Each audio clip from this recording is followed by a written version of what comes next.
Good morning, good afternoon, and good evening, and welcome back to Congress for Global Communications, where we exist to promote diverse and inclusive dialogue resulting in civility for all.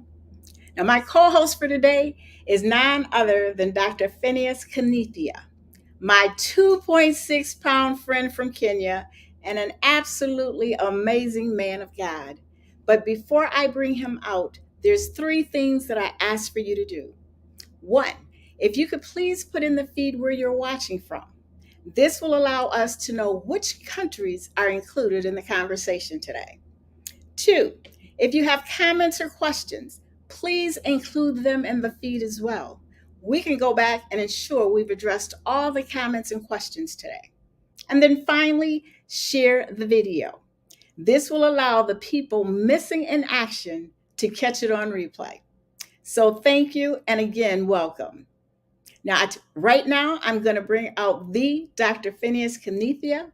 He's our executive board lead for financial and wealth equity. And I'm going to ask him to take a few minutes just to share a little bit about himself.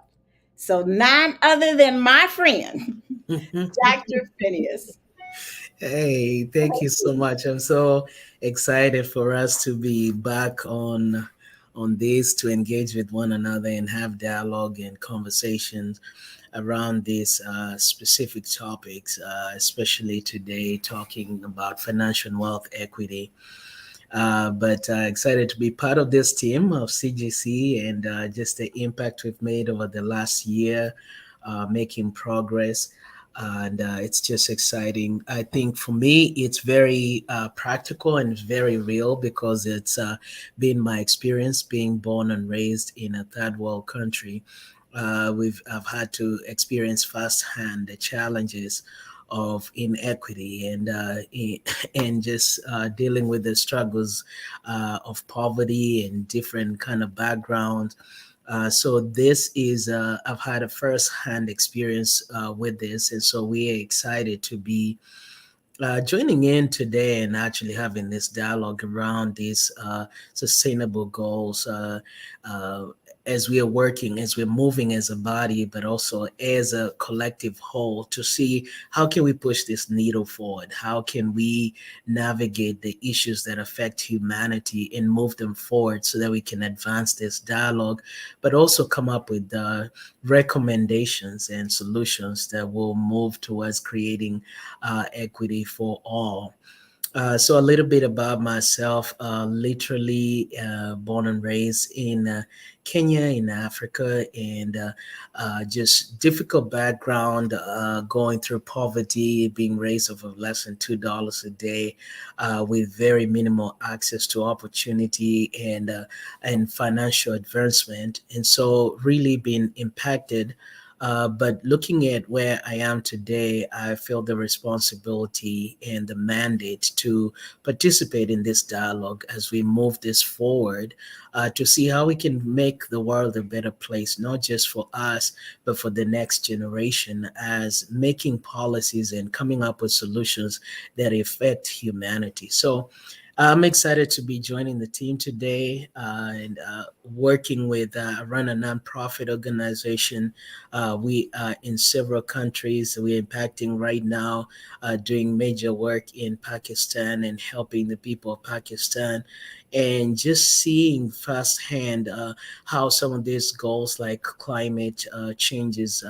Basically, we have families that are impacted from the monsoon rains and seeing how they're impacted financially, economically, and how there's need for creating structures and systems that make a difference. So excited to be with you, Dr. Sonia. Excited to be with my team again. And we're looking forward to have an impactful dialogue this afternoon. Great, great. I didn't know you were doing so many wonderful things. So I'm listening to you talk about Pakistan and all this stuff. I'm like, oh, Yeah, okay, I guess I need to pay more attention to what's going on in the world. And yeah, that's some of the things that we talk about when we talk about Congress for Global Communication is basically sharing with people, informing them, and allowing them the opportunity to hear. yes. So our next guest from your team, I'm going to bring out Dr. FA. Mm, She's a fantastic young lady. phenomenal. Yes. Bring her out and let her get started to see what she has to share. I'm telling you, you better be ready for her. Good afternoon, good evening, good morning, wherever you are in the world. Thank you so much for tuning in. My name is Dr. Ife Badajo. I hail from the beautiful island of St. Martin's. I had to represent with some, looks. That's the I background. see. Um, Born and raised however, I am very closely connected, of course, to the African continent. My father is Nigerian, if you didn't pick it up from the very typical Nigerian name. Um, and I've had the pleasure to live in the US and in Europe. I run an organization called Islandpreneur. We're the first to be subsidized by the Ministry of Finance as of this year to promote financial literacy, entrepreneurship development, and innovation development. Right now, we have the first ever national youth pitch competition happening on the island. Very exciting. And in addition to that, we do different things in collaborating with investors and other thought leaders to promote entrepreneurship development as a way of promoting social impact and making a difference in the world. So that's what I do in short. I wear many different hats, including sitting on the supervisory board of the Chamber of Commerce of St. Martin, among other things, and have had the pleasure to host some of the high level discussions on the island about anti-poverty, intellectual property, and things of that nature. So we're very excited I'm excited to be here. I'm excited for today, but we're also very excited about the work that we're doing. Great, great. See again, Dr. Phineas, I missed out on that too. It's like all these wonderful things going on. It's like I gotta pay better close attention to what's going on around the world. But we have a couple other people possibly joining us. I just realized that one of our individuals is still in London, but she's going to try to call in. Dr. Phineas, you may want to mention a couple of things about Dr. Wan and Dr. Shaw, since they're not here, just to introduce them as part of the team. Absolutely, and we're definitely excited to have them. Just unfortunate that they're not yet here, but Dr. Juan Lopez is an amazing team member. He's a pastor of Tribal Praise Ministries. He's also a founder of a nonprofit that deals with business. It's founder of Kingdom Innovative Networking Groups, Kings, and he's also an author and international speaker, and we just excited in his input. He's helped us quite a bit in identifying and getting more understanding on the subject topics as we're working towards this together. So some of his passions are in creating unity focused events based on faith based, and he's also a marketplace leader. He does transformation missions, and just also a man of the clergy. And so we're excited to have him. Also, we do have, and I know that he'll be joining us, is Dr. Manoj, right? Mhm. And he's an ICN Global Humanitarian Icon of 2020. He's actually our team leader. He's also the managing director of Kingsway, which is a group of companies in Kenya. He's also a Global Lions Club international leader and trustee, and he's written an autobiography that I'm actually currently reading called One in a Million. And so we're excited to have him, an amazing leader, a mentor, coach. He believes in building people and making a difference in humanity, growing and advancing communities. He's always traveling and making a difference around the world. He's an awesome contribution towards what this team is doing, and we're so delighted and excited to have him. So I believe that did I yeah. Mhm. Do you have anything right there currently in regarding Meritonia in case you can't make it, or? Not at the moment, no. Okay, okay. So again, I mean, this is a great team. I mean, well-rounded. You're just doing some awesome things. So I want to congratulate you on that as well, and saying, welcome to being a part of the show today. So just to get started, um, one of the things I've been thinking about for, quite some time is the importance of financial and wealth equity. So, if you don't mind, I just kind of want to throw that out there for a discussion for a few minutes, because I do want this to be a roundtable format where we're just having, conversations, just so I can get inside your mind. Right. So yeah, absolutely. And Dr. Aoife, feel free to just interject. And one of the things that we've been tasked with in these conversations and in this dialogue, in advancing the dialogues, is to bring awareness to this whole issue of equity versus equality. Is understanding that there are differences that exist, and those differences is what creates diversity. And so when we take time to acknowledge the differences that exist, whether it's systemically or structurally or, economically, then we are able to identify that everyone doesn't start in life with the same advantage. For instance, you'll hear people use a phrase like "pick yourself up by the bootstraps" here in the U.S.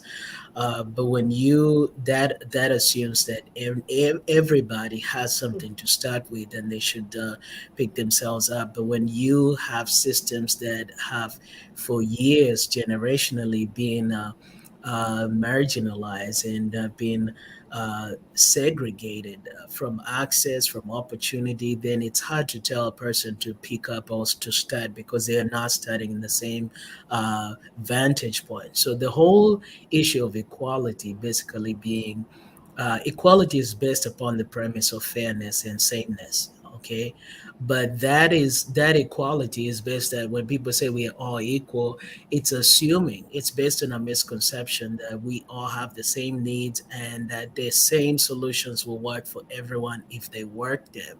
But that's assuming that everyone is starting at the same starting point. But if you are not starting at the same starting point, the solutions might not work for you.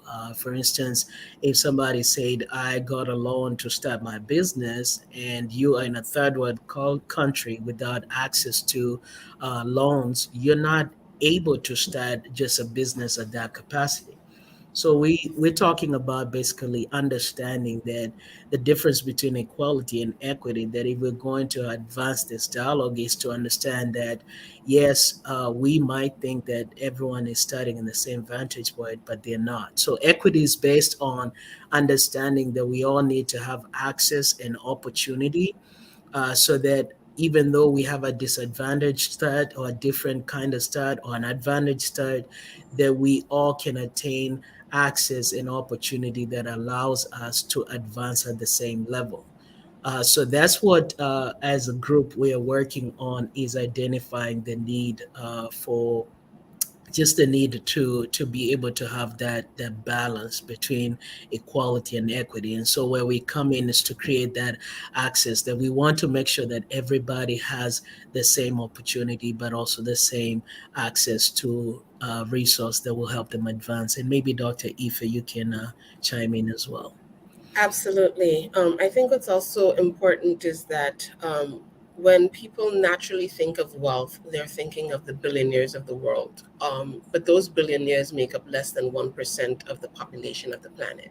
And so wealth is about having sufficiency, having enough to be able to live out your best life, to take care of the kids, to feed your families, to buy a house, to have the basic needs in life and some, so that you can share with it within your communities.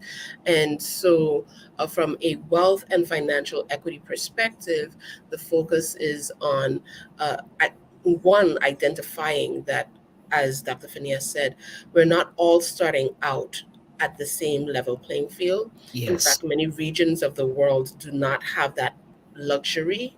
I was in a conversation today about climate governance, and the global south is at more of a risk of that, and I belong to that. Some parts of Africa belong to that. Pacific Oceania belongs to that. And so what that means is that we're going to be the ones that already are starting out with lower resources, not very not much access to different kinds of global tools, financial tools to be able to move forward. And then on top of that, that's compounded by climate changes, and we're at the forefront of it. I've gone through a Category 5 plus hurricane only just 5 years ago. And just as we thought that things were getting normalized, the whole world went into a global pandemic. So it's very important that this topic is not only seen as, okay, from the perspective of those who have, but also from the perspective of those who don't. And how do we support those who don't to be able to advance and prosper? Because as Dr. Phineas said, we are all equal and we all have the equal right to live out our best life in peace and to progress with our families. However, we have different starting points, and some of that is systemic, some of that is structural. We looked particularly at wealth transfers, because Yeah. how do we move money around? Yeah. It's very important to be able to progress. I live on the beautiful island of St. Martin, and I like to say that, I have first world amenities with third world problems. So I have access to internet, but I can't get paid online. It's a challenge. And St. Martin is not the only case scenario in that way. Neither am I the only person in that situation. Yeah. And so it's really important that this discussion, and I'm so happy that this is part of the discussion on how we level the playing field, and more importantly, how do we help to provide roadmaps or bring awareness to and have actionable steps to move things forward. Absolutely. Mm.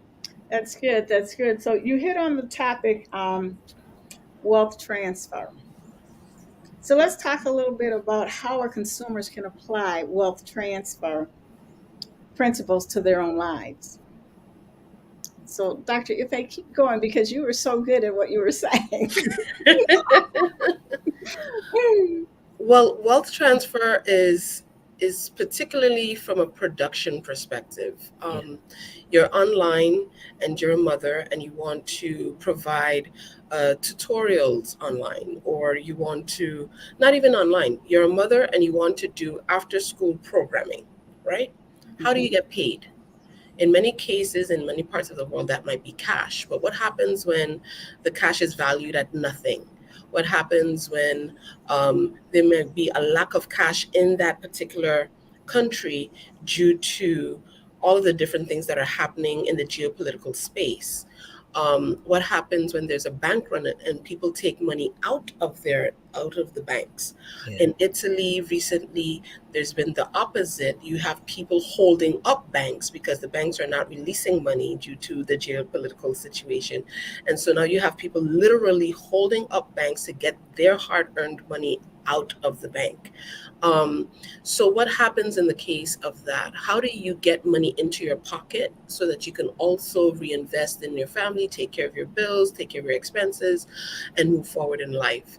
And so it's not so much from a consumer's perspective, because consumer's perspective is more from expenditure, but it's more from an earnings perspective, because if you don't have the wealth coming into your pocket, then you have nothing to give. You have nothing to reinvest. You have nothing to be able, as a resource, to move your family and yourself forward in life. And so wealth transfer is really important. One of the practices from a consumer perspective, though, is to look at not just where do I buy, be intentional about what you buy, where you buy, and how you buy. So, for example, there's a lot of fair trade products out on the market. They're a little bit pricier. We know that. However, they help to support different areas in the world that do not have financial equity, do not have really good financing tools. They have to lift the economy of our brothers and sisters all around the world. One of the reasons why I love this particular platform is because we're acknowledging and recognizing that the voices of the world have equal value. And so as a consumer, being more intentional about that. You don't have to buy from Africa, but you may want to be intentional about buying from African Americans in your neighborhood, for example, or buying from different places where you could see that money would make a difference, or that they're putting the money to good use within the community. and not just to think of yourself as what products and services that I can have, but how do I truly exchange value, get products and services that are of value, and at the same time make sure that I'm putting that money to good use in the different communities that may need it. Yes, yes. Dr. Phineas, anything to add to that? Well, basically, also understanding the concept behind that when it comes to, you know, equity, and a lot of times we cannot just fix one thing and it fix it for all. So there are different is understanding that it's a multifaceted approach where it's not, and we've chosen to use wealth transfer as just one of the vehicles because it's a very broad, when we're dealing with inequality, it's a very broad topic, but we want to focus on wealth transfer because in wealth transfer, for instance, some of in most of the third world countries like Kenya, for instance, or Nigeria, they post a very high remittance in for like foreign money, like people sending money to whether it's family, relatives, and that's because the avenue has been created. So thinking about like what Dr. Ife is saying, she's has you said you have first world problems and then you have First world amenities and third amenities. world problems. And that's just because of the structural system that exists that creates the inequality where those with continue to and are able to transact and do business at the high level, but those without don't even have the amenities or the access to the same opportunity that will give them an advantage to advance or even just be at par or do business at the same capacity as everyone else. So we looking at this holistically. It's basically a broad topic, but we are focusing on wealth transfer. That's one of the things that we chose to focus on as a way to look into how can we advance this whole platform in terms of creating equity for all using wealth transfer so that people are actually even able to have access to the just the bare the bare minimum, Yeah. so the whole point is that equity is a process, it's continuous, and it's something that we are dealing with both systemic but also personally. How can we make sure that even as let's say for parents, how are we with wealth transfer as far as just a generational wealth transfer, how do we position the next generation to advance and to have opportunities that helps them to compete or to even engage in the marketplace at a global level and not just at a local regional level. So that's definitely something that we are looking into to speak into, and it's not a one size fits all. Mm, No, and I'd like to add to that also about the technologies that are also um, prevalent and growing to allow for equitable wealth transfer. Yes. Um, Blockchain technologies and cryptocurrencies and things of that nature. It sounds all futuristic and very technical, but in the very practical sense, it allows for different kinds of people. We live in a digital age. There are tools there that make things equitable. However, oftentimes it stops at where the money has to leave the account and end Yeah. up in someone else's account. So Yeah. we're equitably able to jump on Facebook and Instagram and TikTok and go to Mhm. Google to find something and look up a YouTube video. But when we want to really use those tools to progress in our own lives in many regions of the world, that's where the rubber meets the road, and that's where the test of the equity is there. And so having this discussion is very important because now we're bringing awareness to the tools and how we can make those tools also equitable and making sure that people all over the world have access. mm. That's good. I mean, this is a good topic here. I mean, you're not into finances, you're going to learn a lot today. So this is really good. Um, Well, what do you think is the responsibility of the community in fostering equitable access? I love that question for many different reasons. In Africa, there's something known as a Susu Bank. Um, and that is where people in the community get their resources together and they start to bank together. When we think of Mm, bank, we think the um, Wells Fargo, United Bank of America, we think of Royal Bank of Canada, we think of those kinds of banks, and we think of usually people who don't look like us who are the decision makers of these big multinationals, and then they're making the decisions. But banking can also be done community wise. In St. Martin, we call it a partner hand. You put in a bit of money this month, the other one put in a bit of money that month, and they collect whatever the total amount of money is. So everybody's helping each other, and it's based obviously on trust. I mean, all banking is Yeah. based on yeah. trust. Yeah. So it's based on trust, it's based on integrity, but it also is built into it a level of accountability. So from the perspective of what can we do as a community, we can collectively hold each other accountable and find ways to support different initiatives within our community strategically and financially as well. It doesn't have to be um, blockchain technologies and metaverse type stuff, right? It doesn't have to be that far fetched, which is very far fetched for many of the average consumer. It Mhm. can be, you know what, the three of us, we can buy collectively. And that will lower the price of food because the price of food is going up high all over the world due to inflation. So instead of us, I buy for my household, you buy for your household, let's find a wholesaler, all of us put our money together, we get a pallet of water, we divide that up equally, we get X amount of food and we do that equally. Now we're looking at equitable ways of moving forward collectively, because I think that's the important part of the discussion, that equity is not about the individual but about the collective. And so that is one of the things that I think is exciting and an exciting opportunity. I know that it sounds kind of kumbaya-ish.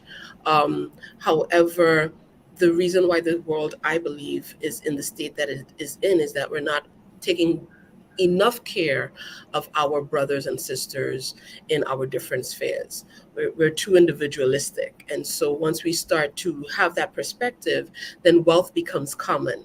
Then now we have a true common wealth because everyone has, remember I said wealth is um, the fact that everybody has enough and some.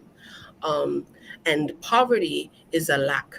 So when you don't have, you're already poor. You have a working poor. It doesn't have to be abject poverty. You have people who work and still have more month than money. That's working poor. And so I think that this is an opportunity for the community to say, guys, let's take an initiative. Let's look at how we can collectively move forward. Mm. And I think that's an exciting opportunity because I think that will have a ripple effect that will change the world. And to add on that, Dr. Ife, and very good points there. One of the things that I've seen specifically in Africa, coming from Kenya, is the fact that we've had so many small. There's the concept of microfinancing, Yeah. and the concept of microfinancing, I think, is similar to what you're talking about, the Susu Bank. But the concept of microfinancing has actually advanced most Yeah. impoverished countries because of the fact that they have it's giving common citizens an opportunity to take a shot at advancing themselves because typically it ought to, I mean, in most systems you have to have access to lending and a whole bunch of money, and you have to, but with the concept of microfinance, it creates basically a platform where which allows common citizens to just, and when I say common citizens, I'm talking about just people who are living from hand to mouth to even try to advance themselves, have businesses. We've seen people like in microfinance where people have been able to buy farms and have short term loans that they can start farming, and they can grow crops and literally sell those crops and then redistribute the income. So this is coming from the ability to where, like Dr. Ife is saying, that the collective nature is actually helping, but also creating awareness of alternate structure and creating the possibilities of alternate structures that give access to ability to get or access to be able to have that kind of support. So like in America, we have SBA lending, we have all this, you can actually get all this funding from different banks supporting different causes. And so that is contingent upon awareness and awareness of the existence of these opportunities. But we are talking about how do we change this by creating opportunities that allow wealth transfers, and this wealth transfer in turn opens up opportunity for people who are marginalized and disenfranchised to get an opportunity to actually just have an equal playing field. Uh, Yeah. Sometimes you look at people and they're like, they have money, they have a rich uncle. What do you do when you don't have a rich uncle? What do you do when you don't have a bank? You don't have access to a bank. There has to be systems that are in place that actually propagate and help people who are in the lower strata of community to actually begin to build themselves up and to come up because they have ability. So like in Kenya, the concept of M-Pesa is Mhm. basically built around uh, just mobile money. And that has revolutionized the country because now people are able to get small loans. They're able to access funds. If you're stuck and you need to get some money to potentially pay your electric bill, you are able to get an advance through the system because it's a platform of wealth transfer, but also creates accountability because now you have to pay back before. Anytime you load your account, they take the money before you even utilize it.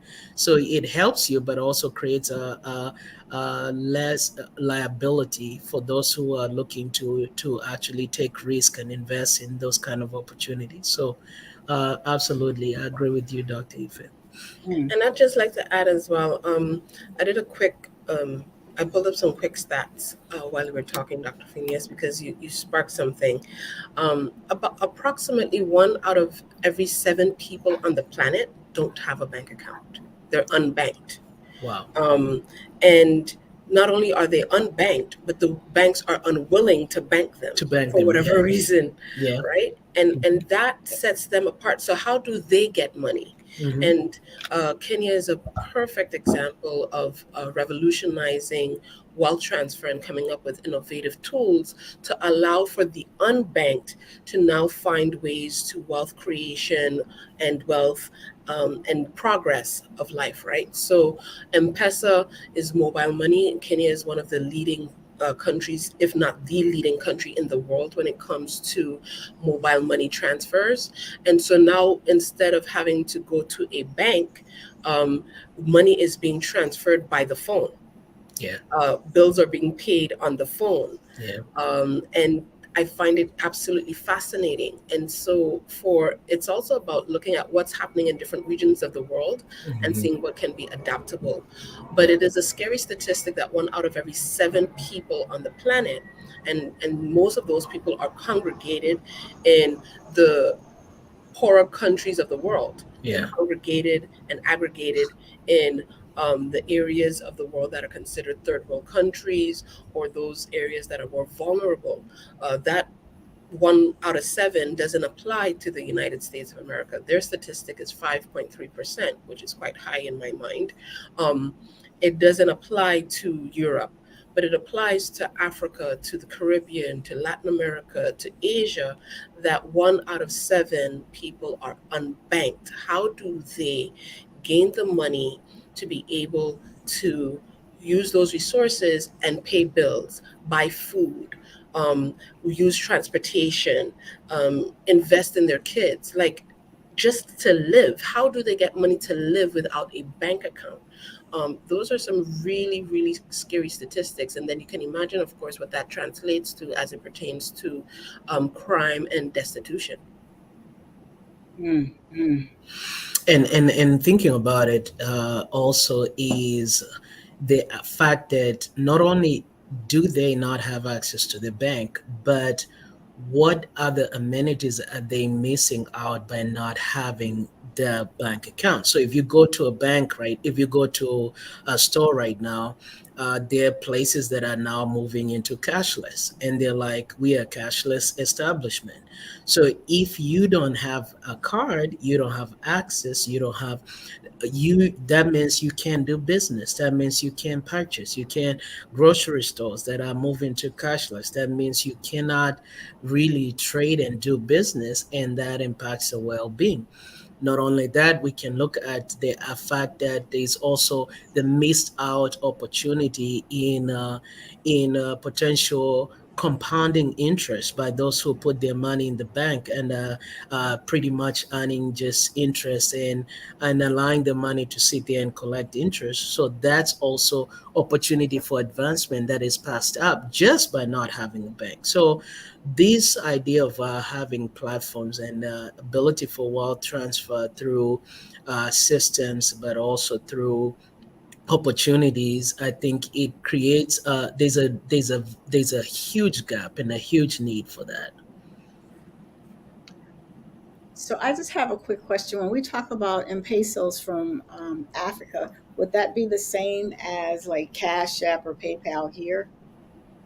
A little different, It's but a so little different. Mhm. So what would the difference be? Because I couldn't use Cash App or PayPal to send anything to Africa, could I?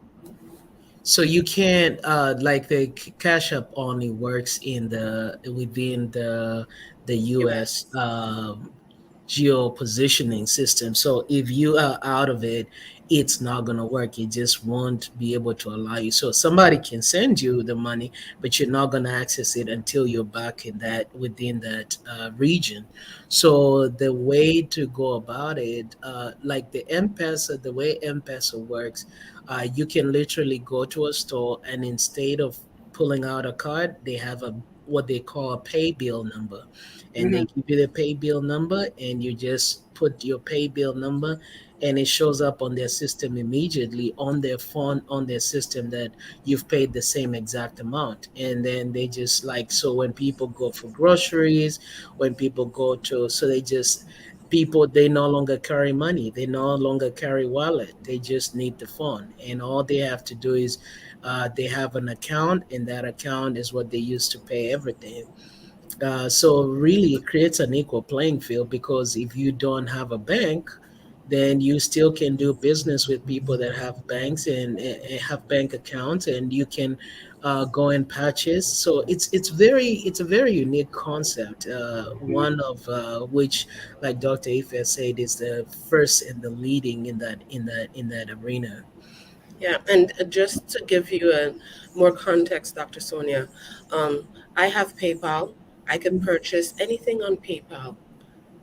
However, if I had to do work in a platform like this, and I would normally give you a pay me link, right? Because that's how I've paid others. Guess what? I don't have that opportunity.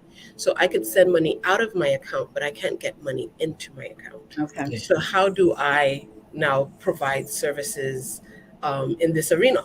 yeah. It becomes very challenging in that way. So there's a lot of different challenges when it comes to some of the very popular tools that are used in the US that don't translate globally. Okay. Got it. Got it. Got it. And then, the other thing when we talk about, financial wealth, and it goes back to the very beginning when Dr. Phineas was saying that when we talk about financial wealth, we're basically talking about, not just wealth, and I think you said it as well, not just for the rich. But I guess one of the things that I wanted to put out there is that, so often we see people out in the street where they don't have food. We have cases of kids not being educated accordingly. We have health and, good health and well being where, we see all these issues going on with mental health. And I'm assuming we can say that all that plays a role into this. Absolutely. Absolutely. How do you get insurance without money? How do you get access to good medical? How do you get access to food? Food now has become something that's becoming a premium. If you want healthy food, if you want fresh fruits and vegetables, um, if it's being charged double than a potato chip, I'm going to go for the potato chip. But that leads to non-communicable diseases, which is the number one killer in the world. Um, Diabetes, blood pressure, all of these other things. So how do you do this if you don't have the resources to do so? And so enough is not about what makes you enough. Enough is for you to be able to live life and live it abundantly. Enough is for you to be able to thrive. Enough is not just for you to survive or just exist. I don't believe that that's the reason that we were created. And so that's really important. And thank you for highlighting that, Dr. Sonia. All of that is connected. Thank you. Thank you. And also just understanding that when it comes to equity, in which we're talking about access and opportunity, it definitely requires those that are in power. And it's we're not just talking financial. We're talking about uh, power. We're talking about resources. We're talking about social responsibility. All these things are working hand in hand, where we are working and endeavoring to change the structures and provide opportunities that are able to help people, not just institutionally, but also individually, that we're saying, hey, we want you to get access to this because this can help you to. So, for instance, if you can get access to advanced career wise, then you can get access to studying business and different things. But if you just don't have basic living necessity because of the way the system is, because you're marginalized or oppressed, you're not thinking about advancing yourself That's economically. right. You're just thinking survival. And so what we're saying is and that's what we started by actually delineating that it's not just, there's a difference between equality and equity. That this equality is the idea of everyone needs to be treated the same, and that's going to be fair if everybody's treated the same. But if we treated the same, but systemically you are 30 years, 40 years behind, treating us the same does not give me, is not equitable for me, because it's helping you to continue to advance, but it's not helping me because I'm however number years behind. And that's why countries in third world having a tough time competing in the global market arena because they don't have what it takes. Like when we're talking about wealth transfer with Dr. Ife, as much as she would like to run a business and as an islandpreneur, and she's out here running this business and hoping that people are going to do business with her, she's limited in how she can get the income. She's limited in how the money can be paid. She's limited so she's also limited who she can do business with, because and so that limits her ability to advance as an individual. So that doesn't put her in a position where she can compete in the marketplace. And this is why social systems like and we're not advocate I'm just saying things like Facebook creates an equal playing field for everybody. You could be in let's say Ghana, and you're able to access the same Facebook. You could be in Japan, you're accessing the same Facebook. So that creates opportunity. If you're going to run a business through that platform, anybody can access you, anybody can can do business with you. So yeah. Okay. Okay. So the final question I'm going to ask is, what action does your team plan to take to bring about global awareness to this issue? So we're talking about, as a team, what we want to do to get us closer to the 2030 sustainable goals, what plans we're putting in place. So I want you to highlight some of the things that you guys are doing in your team to do just that. I'm going to go ahead and jump in here, Dr. Phineas, if that's okay. Yeah, please do. Mhm. That's also because we collectively as a team, we did a lot of brainstorming and had a lot of meetings about what that action can look like. And so the key thing that we decided on was a social media campaign that is being done through the global community. Congress. Congress. Sorry. Ooh, Lord, today was a long day. CGC. Okay. Conference of Global That's Communication. going Yes. through the CGC Facebook page. And so we have delineated actually about 3 months, I believe, of content. Um, and every day has a particular theme. So we have Mindset Mondays, Did You Know Tuesdays, Wisdom Wednesdays, Thought Provoking Thursdays, Freedom Fridays. And so throughout the period, every day there's going to be some kind of information trigger or information that you may or may not know to talk about and lead to wealth transfer. And we have weekly themes as well. So we have a week that's dedicated to crypto and blockchain, one that's dedicated to current affairs. Um, Literally, I'm looking at the overview right now. One that's dedicated to wealth transfer, equity, global economics, which is really key right now, especially importance of hard assets, and so the creative financing. And so all of those days now on a weekly basis, so you have an overarching weekly theme, and on a weekly basis then you have the focus on mindset, the focus to provide information, the focus on wisdom, the focus to provoke thought, and what we call Freedom Fridays. And so that program has already started. I see that it's happening daily. I'm very excited that it's already started. And so I want to thank the entire team, because every one of us provided such significant value to allow something like this to happen. It sounds simple, just do a social media campaign, but when you're looking at building awareness, it has to be very strategic and very intentional. And so we spent a lot of time building that into the social media campaign. We've also discussed a potential event. We haven't gotten that far in the details yet, but that will be more than likely a follow-up, a phase two, if you will, to this phase one. But it's important to bring awareness. And we talked a lot, Dr. Phineas and I, about what's happening in the third world countries. But that doesn't mean that these things are not happening in first world countries too. Yeah. There is financial and wealth inequity in the United States of America. It is so also in Europe. There are marginalized groups that do not have access to financing. There are groups that are not banked as well. And so this is a global issue that includes all. And so we're very excited to take that approach to it as well, and make sure that we're covering as much basis as possible, which you can imagine is not a small feat. So Dr. Shah's team helped us with actually creating the visuals and the content. I supported in the content and providing structure. So did Dr. Bartoni. Dr. Phineas provided a lot of guidance and supporting us in really honing in on the topics and the different things and how to work strategically. Dr. Juan also did a lot of research. We have hundreds of videos.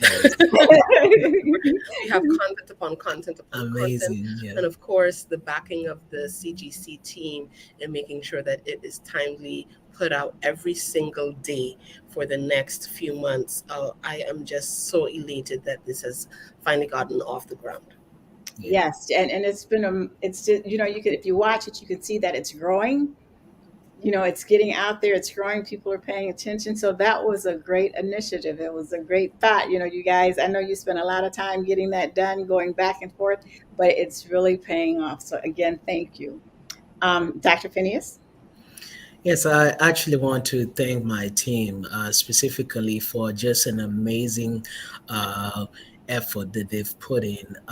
We want to create awareness around this topic. The first step to advance in from where you are to where you want to be is determined by how fast you're willing to change your mindset. And so creating new awareness and creating a new level of consciousness in the lives of those that we are trying to engage in dialogue is letting them see first the issue in terms of the need and the problem, and then coming to combat it with a specific solution in terms of wealth transfer. How can we combat and deal with the issue of inequality as it regards to wealth transfer? Because we figured that as from wealth transfer platform, we are able to begin to motivate people to start making money, to start having ability to bring in income, to create opportunities, and all this is working together. So I'm definitely so indebted and thankful and very inspired by the work that we've done. Dr. Minosha, he's so busy, but yet very consistent and uh, very strong on making sure that the timelines, the deadlines are delivered. And it's just been so phenomenal to see that we're able to have 3 to 4 months worth of content for each day already produced. And so for those of you that are following this dialogue, I would encourage to go and like the CGC page on Facebook and follow the content, walk with us as we are developing awareness in this area, which will lead on to a potential summit and a major event on wealth transfer. So, but in the moment, we are creating awareness and allowing everybody to begin to have understanding of this subject matter. Thank you. Thank you. I see Dr. Shaw at one point was trying to log in. He's stuck in the airport with no Wi-Fi. But again, this was a great narrative here that we're going through right now, and you guys had a lot of information to share. So I thank you for that. And I'm asking the viewing audience, just as Dr. Phineas had said, to follow the website, and the website is www.icncgc.com, and you'll find whatever is going on within the group, you'll find it posted out there, as well as you can go back and view the videos there as well. So again, thank you. If you're watching, I'm going to say stay on for the next show. We have another one right after this. So it's not that we're rushing Dr. Iffy off, because we love what she has to say, what she's sharing, her and Dr. Phineas. But, we have to keep it going because we want to inform our viewing audience to get them where we are. So again, thank you for joining us. If you have any questions or concerns, please feel free to reach out to Dr. Phineas, who's the Executive Board Lead for Financial Wealth. Feel free to reach out to any one of the team members, which would be Dr. Ife, Dr. Miratoni. We have Dr. Juan, who's not here today. And we also have, I'm missing one person, Dr. Shaw. Sure. Yeah. Yes. Yes. So again, we're going to we're going to quickly end this one so we can get into our next one. But again, thank you both for joining in. And Dr. Phineas, I'll see you in a few minutes. Thank you so much. Thank you so much for having us. Right. And Dr. Phineas, could you go ahead and close us out in prayer if you don't mind? Yes. And Dr. Ife, thank you. Thank you for holding the fort down Yeah. together with me. I appreciate you. I know you've been put on the hot seat, but you always deliver, and super inspired by you. Thank you for who you are and the difference you make in all our lives. And so, Father, we just thank you for this opportunity and the ability to continue to advance dialogue through Congress of Global Communication. We thank you that you're using us to be able to be the hands and the feet to make a difference in humanity, to impact those who have a desire but are voiceless. And so we are the voice for the voiceless. And we thank you that everything we're doing shall yield results. And so we ask your kingdom come, your will be done, and that your purposes for humanity will be realized in and through us. We submit ourselves to advance and to be used to fulfill the kingdom agenda, and not our will, not our desires, not our ambition. Many are the plans in a man's heart, but it's a purpose of God that stands. So we ask that your purpose will stand and your kingdom will come and be made manifest in our lives. In everything we give thanks, and it's in your name we pray. In Jesus' name. Amen. Amen. Amen. Wonderful job. If I love that beautiful smile. Have a nice weekend, rest of the weekend. Thank you. Bye-bye. Thank you so much for having me. And I just want to quickly say it's been a true honor to get to know you all and to get to work with you. I just feel so blessed to have you all now part of my community, my family, my extended family. And so thank you so much for allowing me to be a part of this and to contribute in the way that I can. I look forward to greater things in the very, very near future, and have a wonderful weekend. Talk soon. Okay. Bye-bye. Bye.